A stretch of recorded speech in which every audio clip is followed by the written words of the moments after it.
Hello, England, UK, Husqvarna FE 250, UK spec, UK registered, UK road legal, 20 months old, 2023 FE 250, and there you can see it's done 357 hours or just shy of 8,000 miles. In fact, it will be 8,000 miles and around about 365 hours because the speedo cable did break on it at one point for a couple of ride outs.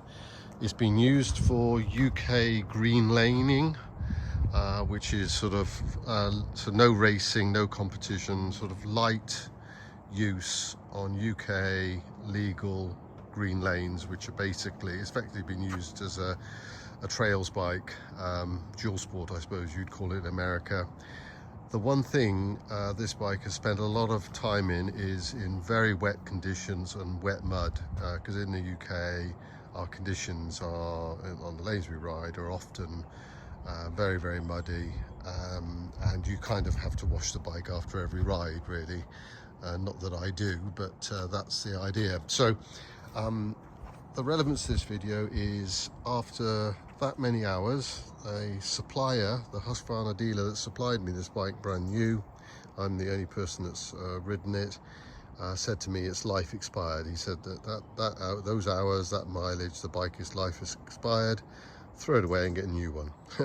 So I took it to a guy who is a mechanic and an engineer, and he and his brother very kindly burst it down and gave it a deep dive inspection and service for me, because I wanted to know, what is the state and the condition of the engine, the clutch, the shims, does it need a piston kit, that type of thing. So far to date, on the 20 months I've had it, it's only had new chains and wheel bearings effectively. It really hasn't had anything else fitted to the bike.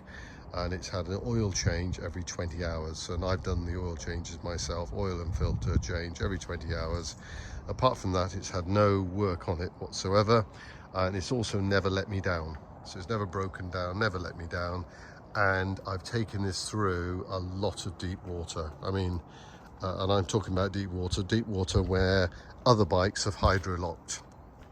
I've spent a lot of time on this bike on the side of deep water where other bikes have hydrolocked, and I've managed to get through. So I don't know what that is, because clearly the air intake is quite vulnerable, but I've just managed to maintain a bit of a bow wave and maintain the speed so that it doesn't flow back and the water doesn't. And I've had tide marks on the here on the air filter. I've had tide marks after deep water rides with silt and one thing and another. So they burst it apart and gave a deep inspection of it, and remarkably, I thought he was going to come back with a long list of stuff. The piston is fine, doesn't need a piston kit. The clutch has got 0.5 mil of wear left in it, so we're going to do a clutch on it in the next couple of months, but the clutch is within spec. It's just at some point it will go. We're not sure what the spec is, the tolerance is from new, but it's got 0.5 mil left. And the shims are okay, the piston's okay, so really it's just a clutch. The bearing here, I think he said it was the needle bearing down here, has got a bit of wear in it, so we're going to replace that. It's got mousses in it, front and rear.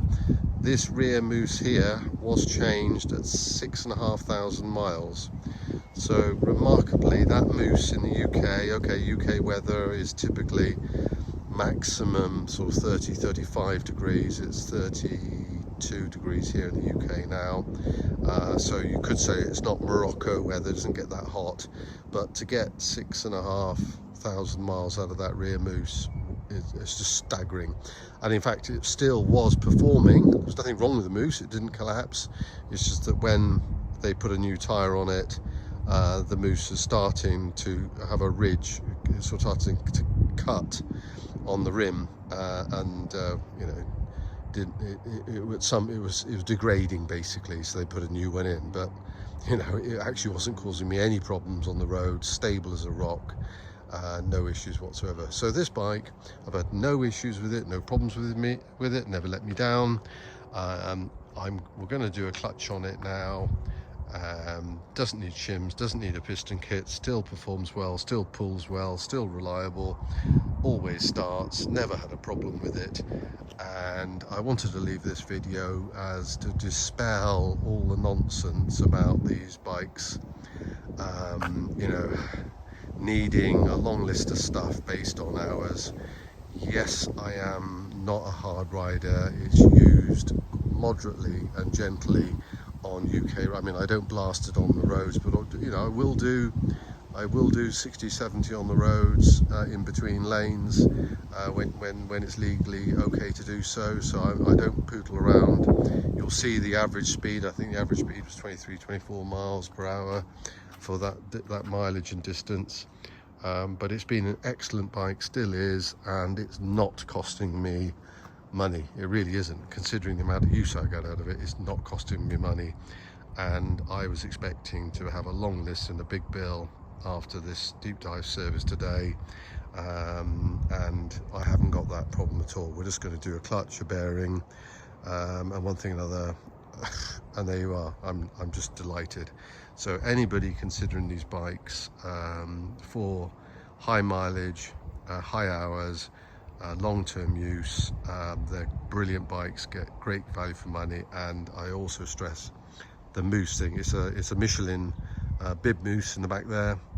These Michelin tires I found brilliant as well, and yeah, just all good. So there you are.